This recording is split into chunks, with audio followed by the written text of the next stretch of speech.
वाहेगुरु जी का खालसा वाहेगुरु जी की फतेह। दंडोत बंदन अनेक बार सर्ब कला समरथ सर्ब कला समरथ। डोलन तेरा को प्रभु नानक दे कर हाथ। फिरत फिरत प्रभ आया परया तो शरणाए। नानक की प्रभ बेनती अपने भगति लाए। वाहिगुरु जी का खालसा वाहिगुरु जी की फतेह। बड़े जन्मां तो फिरदे फिरदे धन गुरु नानक देव महाराज धन गुरु ग्रंथ साहिब महाराज दी शरण विच आया। फिरत फिरत प्रभ आया परया तो सरनाए। नानक की प्रभ बेनती अपनी भगति लाए। महाराज बेनती करन दी जाच दस रहे ने कि ये बेनतियां करया करो कि भगती दा दान मिले, नाम दा दान मिले। महाराज दे घरों ये अमोलक दाता मंगिया करिए। मंगदे मंगदे एक दिन सच्ची चाह भी अंदर पैदा हो जाएगी कि ये दातां चाहिदियां ने। ये दातां दी महिमा सुनांगे संगत विच बह के कि किन्नियां वडियाइयां इन्हां दातां विच ने। ते आप महाराज दे बख्शे होए रंगां विच जो महाराज अपने प्यारियां नूं अपने सिखां नूं जो रंग बख्शना चाहते ने वो रंग माणांगे। महाराज कृपा करन इहो दातां ने जिहड़ियां नाल निभदियां ने, चाहे ए लोक होए चाहे परलोक होए, चाहे जिथे मर्जी होइए। जी महाराज दा बख्शिया होया नाम, महाराज दी बख्शी होई भगती, महाराज दे बख्शे होए अमल साडे नाल ने ते वाल विंगा नहीं हो सकदा। फिर पूरे गुरु दा जिहड़ा हत्थ है मेहर भरिया वो सदा सदा ही साडे सीस ते रहिंदा है। लाहौर दे कुछ बड़े वड्डे व्यापारी ने जो आपस विच गल्लां कर रहे ने। कबूल चंद कहंदा है तुसां कुछ सुनिया है अजकल। दुनी चंद कहंदा है कि व्यापार विच कोई नवी उतार चढ़ाव होया है। तो कहंदा नहीं नहीं वो नहीं सुनिया कि तलवंडी विच गुरु नानक तपा आया है जो अजकल लाहौर साडे शहरी विखे आए हुए ने, रावी दे कंडे बैठे ने। ते संसार चंद कहंदा है उहियो ना जिन्हां ने सियालकोट नूं हमजा गोस दे शराब तो बचाया सी जदों चलिया कर रहा सी। हाँ हाँ उही गुरु नानक तपा। ते दुनी चंद कहंदे ने हाँ ये हमजा गोस वाली गल तां सुनी सी। कौन नहीं है गुरु नानक तपा? इन्हां दी की वडियाई है? इन्हां बारे क्यों गलबात हो रही है? कहंदे कि आप जी ने नहीं सुनिया कि ऐसे तपा प्रकट होए ने साडे हिंदुआं विच जिहड़े किसी कोलों डरदे नहीं, निरभय ने, निधड़क होके अपनी गल सब नूं कहंदे ने, सब नूं जिहड़ा है सच दा सूरज विखांदे ने, पाखंडां नूं जिहड़ा है वो दूर करदे ने। चाहे कोई राजा है, चाहे कोई हुक्मरान है, चाहे कोई वड्डा पीर है, कोई फकीर है, चाहे मुसलमानां दे वड्डे पीर ने, किसी को नहीं डरदे कि कोई काजी फतवा सुना देगा। नी तड़क होके अपनी गल कहंदे ने। कबूल चंद कहंदा तुसां ओ नहीं सुनिया कि दिल्ली दी संगत किवें टुट के आ गई दर्शनां नूं? कहंदे क्यों आ गई? कहंदे जदों मरे होए हाथी नूं जिवा दिता। अच्छा ओ किवें जिवा दिता? कहंदे दो दिल्ली दे बाहर जाके बैठे उत्ते खूह भी लवाया, पानी दी संगतां आण लगियां, दर्शन मेले होण लगे, कीर्तन दे परबाणी दे जदों प्रवाह चले ते कुछ महावत भी उत्थे आए। उन्हां महावतां दा एक हाथी मर गया ते अमृत वेले लगे रोण कि साडी जिहड़ी गुजर हुंदी सी ओ हाथी मर गया। ए हाथी सानू इब्राहिम लोधी ने राजे ने बख्शिया होया सी, हुण की बनेगा साडे नाल? जदों ओ रोण लगे ते महाराज ने मरदाने नूं पुछया, मरदानिया क्यों रोंदे ने? मरदाने ने कहा महाराज इन्हां दा हाथी मर गया। पुछो जे हाथी जिंदा हो जाए ते रोना बंद कर देणगे? ते उन्हां ने महावता ने कहा जी जे साडा हाथी जी पवे असी फिर कानू रोना है, कानू दुख मनाना है? सारा सवाल ते रोजी रोटी दा ते राजे दे बख्शे हुए हाथी दा है। ਤੇ ਮਹਾਰਾਜ ਨੇ ਮਰਦਾਨੇ ਨੂੰ ਕਿਹਾ ਵਾਹਿਗੁਰੂ ਕਹਿ ਕੇ ਇਹਦੇ ਉੱਪਰ ਹੱਥ ਫੇਰ ਦਿਓ, ਹਾਥੀ ਜੀ ਪਏਗਾ। ਮਰਦਾਨੇ ਨੇ ਮਹਾਰਾਜ ਦੇ ਹੁਕਮ ਨੂੰ ਸੱਤ ਕਰਕੇ ਮੰਨਿਆ ਤੇ ਭਰੋਸੇ ਵਿਸ਼ਵਾਸ ਵਿੱਚ ਮਹਾਰਾਜ ਦੇ ਜਿਹੜੇ ਕਹੇ ਹੋਏ ਵਾਕ ਨੇ ਉਹਦੇ ਤੇ ਪੂਰਨ ਨਿਸ਼ਠਾ ਧਾਰਨ ਕਰਕੇ ਜਦੋਂ ਵਾਹਿਗੁਰੂ ਕਹਿ ਕੇ ਹਾਥੀ ਦੇ ਮੱਥੇ ਉੱਪਰ ਹੱਥ ਫੇਰਿਆ ਤੇ ਹਾਥੀ ਉੱਠ ਖੜੋਤਾ। ਮਹਾਰਾਜ ਐਸੇ ਨੇ ਕਲਾਵਾਨ ਕਿ ਆਪਣੇ ਕੀਰਤਨੀਆਂ ਕੋਲੋਂ ਆਪਣੇ ਕੂਕਰਾਂ ਪਾਸੋਂ ਵੀ ਐਸੀ ਕਲਾਵਾਂ ਦਿਖਾ ਦਿੰਦੇ ਨੇ, ਦਰਸ਼ਨ ਕਰਾ ਦਿੰਦੇ ਨੇ ਕਿ ਮਰੇ ਹੋਏ ਹਾਥੀ ਜੀ ਪੈਣ। ਤੇ ਮਹਾਰਾਜ ਪਾਸ ਕੈਸੀਆਂ ਕਲਾਵਾਂ ਨੇ। ਜਦੋਂ ਮਹਾਵਤਾਂ ਨੇ ਇਹ ਵੇਖਿਆ ਸਾਰੇ ਪਾਸੇ ਜੈ ਜੈਕਾਰ ਹੋਣ ਲੱਗ ਪਈ। ਹਾਥੀ ਦੀ ਜਿਹੜੀ ਖਬਰ ਹੈ ਉਹ ਰਾਜੇ ਤੱਕ ਵੀ ਪਹੁੰਚ ਗਈ। ਕਹਿੰਦੇ ਫਿਰ ਤੇ ਵਾਕਈ ਸਾਰੀ ਦਿੱਲੀ ਨੇ ਦਰਸ਼ਨ ਕਰਨ ਆਣਾ ਸੀ, ਸਾਰੀ ਲੁਕਾਈ ਨੇ ਉਮੜ ਕੇ ਆ ਪੈਣਾ ਸੀ। ਕਹਿੰਦੇ ਇੱਥੇ ਹੀ ਨਹੀਂ ਬਸ ਹੋਈ, ਜਦੋਂ ਰਾਜਾ ਆਇਆ ਇਬਰਾਹਿਮ ਤੇ ਆ ਕੇ ਕਹਿੰਦਾ ਦਰਵੇਸ਼ ਤੁਸੀਂ ਇਹਨਾਂ ਨੂੰ ਹਾਥੀ ਨੂੰ ਜਿਵਾਇਆ। ਤੇ ਮਹਾਰਾਜ ਕਹਿੰਦੇ ਜਿਹੜੇ ਫਕੀਰਾਂ ਦੀ ਦੁਆ ਹੁੰਦੀ ਹੈ ਖੁਦਾ ਦੀ ਰਹਿਮਤ ਹੁੰਦੀ ਹੈ। ਜਦੋਂ ਕੋਈ ਫਕੀਰ ਦਰਵੇਸ਼ ਜਿਹੜੇ ਨੇ ਉਹ ਕੋਈ ਦੁਆ ਮੰਗਦੇ ਨੇ ਤੇ ਸਮਝੋ ਕਿ ਅਕਾਲ ਪੁਰਖ ਵਾਹਿਗੁਰੂ ਦੀ ਕੋਈ ਕਿਰਪਾ ਕੋਈ ਰਹਿਮਤ ਵਰਸਣ ਵਾਲੀ ਹੈ ਤੇ ਉਹਨਾਂ ਦੀ ਰਹਿਮਤ ਦੇ ਸਦਕਾ ਹੀ ਹਾਥੀ ਜਿਹੜਾ ਉਹ ਜੀਆ। ਕਹਿੰਦੇ ਜੇ ਉਹ ਤੁਹਾਡੀ ਦੁਆ ਕਬੂਲ ਹੁੰਦੀ ਹੈ ਤੇ ਫਿਰ ਕਹੋ ਕਿ ਹਾਥੀ ਮਰ ਜਾਏ ਤੇ ਫਿਰ ਕਿਆ ਮਰ ਜਾਏਗਾ। ਮਹਾਰਾਜ ਕਹਿੰਦੇ ਉਹਦੇ ਹੁਕਮ ਵਿੱਚ ਸਭ ਕੁਝ ਹੈ, ਜੇ ਉਹਨੇ ਚਾਹਿਆ ਤੇ ਪਲ ਵੀ ਜਿੰਦਾ ਨਹੀਂ ਰਹੇਗਾ। ਕਹਿੰਦੇ ਐਨਾ ਹੀ ਕਹਿਣ ਦੀ ਦੇਰ ਸੀ ਕਿ ਹਾਥੀ ਧੜਮ ਨਾਲ ਫਿਰ ਗਿਰ ਗਿਆ, ਉੱਥੇ ਦਾ ਉੱਥੇ ਮੋਇਆ ਪਿਆ। ਉਹ ਫਿਰ ਮਹਾਵਤ ਰੋਣ ਲੱਗ ਪਏ ਤੇ ਇਬਰਾਹਿਮ ਕਹਿੰਦਾ ਜੀ ਫਿਰ ਜਿਵਾ ਦਿਓ, ਮੰਨ ਗਏ ਤੁਹਾਨੂੰ। ਤੇ ਕਹਿੰਦੇ ਫਿਰ ਮਹਾਰਾਜ ਕਹਿੰਦੇ ਇਬਰਾਹਿਮ ਜੇ ਇੱਕ ਅੱਗ ਵਿੱਚੋਂ ਫੁਰਤੀ ਨਾਲ ਆਪਣਾ ਹੱਥ ਅੰਦਰ ਬਾਹਰ ਕੱਢ ਲਈਏ ਤੇ ਹੱਥ ਨੂੰ ਸੇਕ ਨਹੀਂ ਲੱਗਦਾ। ਜਲਦੇ ਹੋਏ ਅੰਗਾਰੇ ਵੀ ਫੜ ਦੇ ਕੇ ਚੁੱਕ ਕੇ ਸੁੱਟ ਦਈਏ ਤੇ ਹੱਥ ਨੂੰ ਸੇਕ ਨਹੀਂ ਲੱਗਦਾ। ਪਰ ਜਿਹੜਾ ਲੋਹਾ ਹੈ ਜਦੋਂ ਉਹ ਪੂਰਾ ਪੱਕ ਕੇ ਲਾਲ ਹੋ ਜਾਂਦਾ ਹੈ, ਲਾਲ ਸੁਰਖ ਵਕਣ ਪੱਖਣ ਲੱਗ ਜਾਂਦਾ ਹੈ ਅੱਗ ਦੇ ਵਿੱਚ, ਤੇ ਕਿਸੇ ਵੀ ਫੁਰਤੀ ਨਾਲ ਹੱਥ ਲਾਓ ਹੱਥ ਨੂੰ ਸੇਕ ਲੱਗੇਗਾ ਹੀ ਲੱਗੇਗਾ, ਬਚਣ ਦਾ ਕੋਈ ਉਪਾਅ ਨਹੀਂ ਹੈ।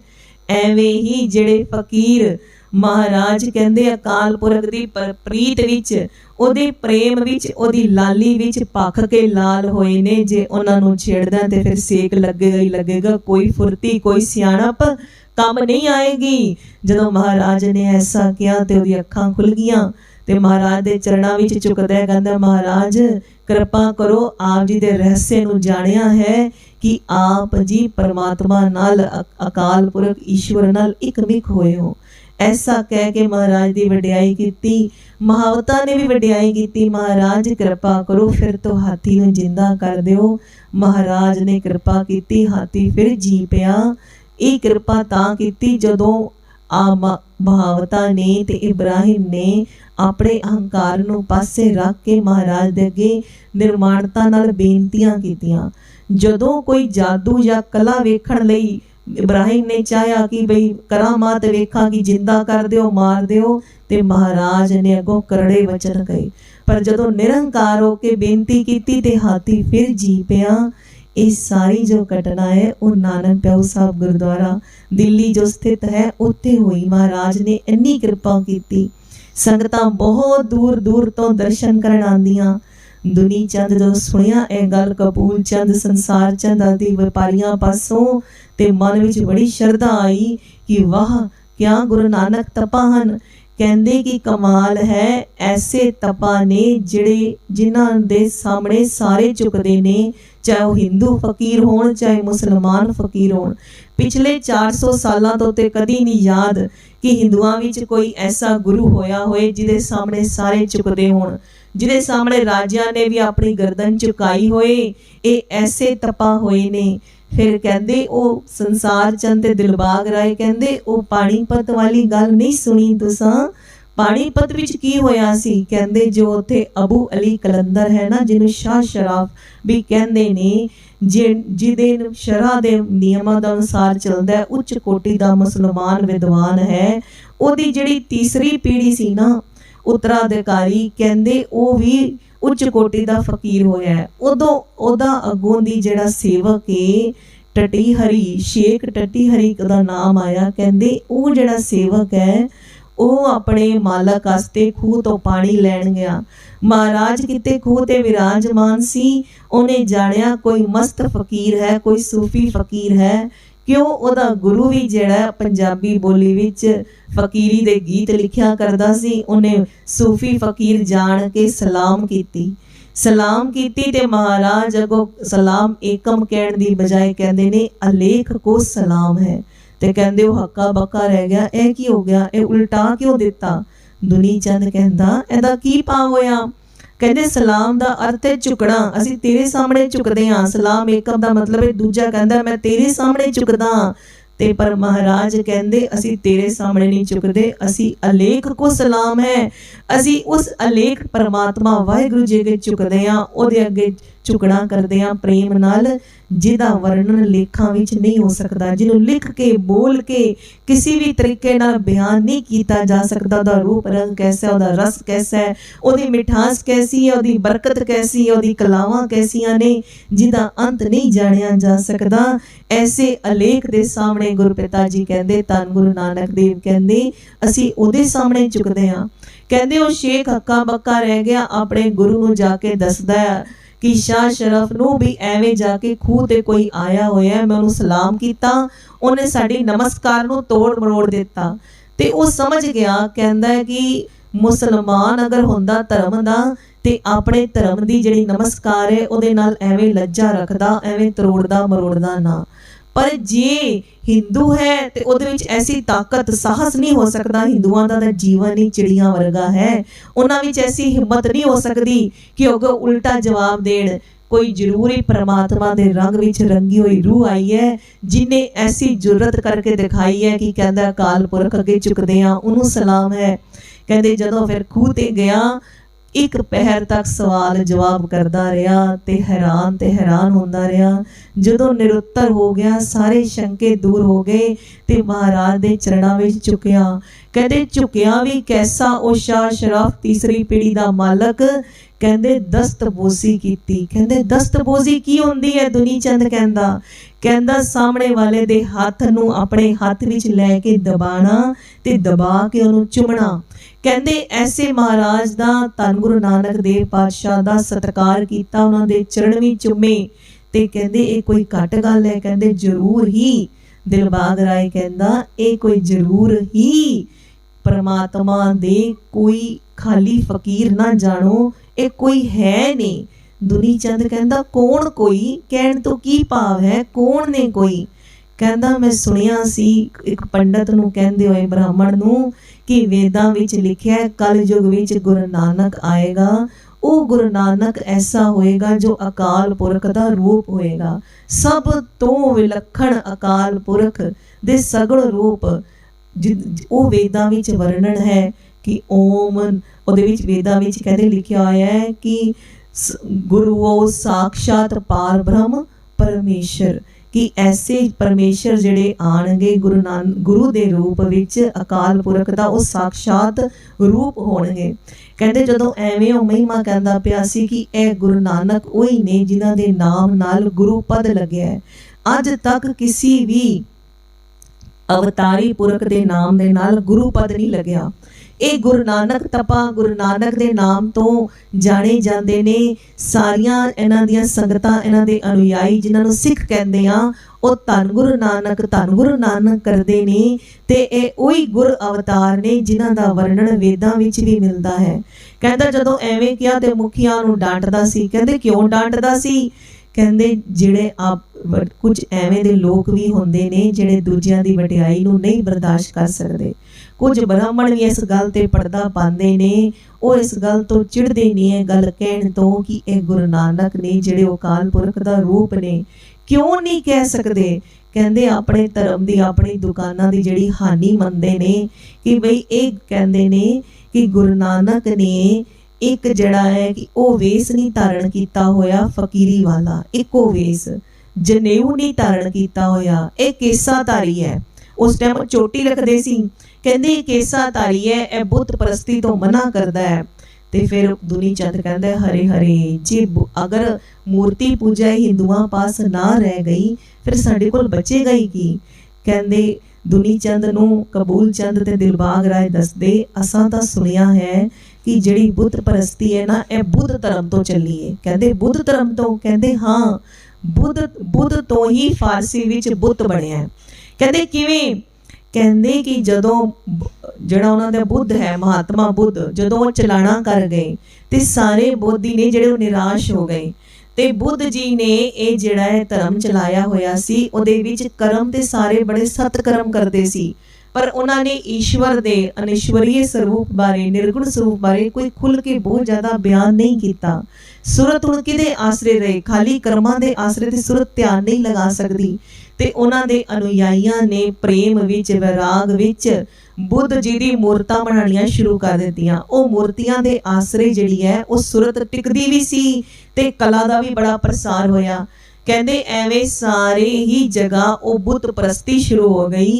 फिर जदों हिंदुआं ने भी एवें वेख्या ते उन्होंने भी अपने अवतारी पुरुषां दियां जिहड़ियां ने वो मूर्तियां बनाणियां शुरू कर दित्तियां। पर गुरु नानक पातशाह कहते ने परमात्मा जिहड़ा है वो पत्थर नहीं है, वो एक शक्ति है।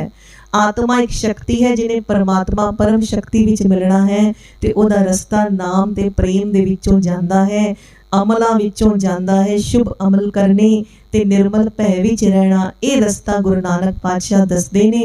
कहंदे हुण ब्राह्मणा कोल धर्म बचिया भी किते है, ओ ते टका इत्थे रख दिओ, टका इत्थे रख दिओ, इंज कहंदे ने। कहंदे असीं तां इह वी सुनिया है कि शास्त्रां ते वेदां विच लिखिआ है कि परमात्मा केसाधारी है।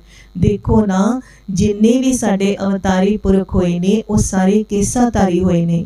महात्मा बुद्ध दियां भी जिहड़ियां मूर्तियां मिलदियां ने वो सिर ते जूड़ा कीता होया है, वो केसाधारी है। पर जिहड़े उन्हां दे अनुयायी अगे बुद्ध भिक्षुक होए ने ना, उन्हां ने सुंदरता नूं एक पासे रखना चाहिया भी सुंदरता भी सानू मोह ना उत्पन्न होए। तां करके उन्हां ने जाणिया भी केस भी एक सुंदरता दी निशानी हुंदे ने। उन्हां ने केसां तो भी जिहड़ा है वो इनकारी हो गए ते केस भी अपने हटा दिते।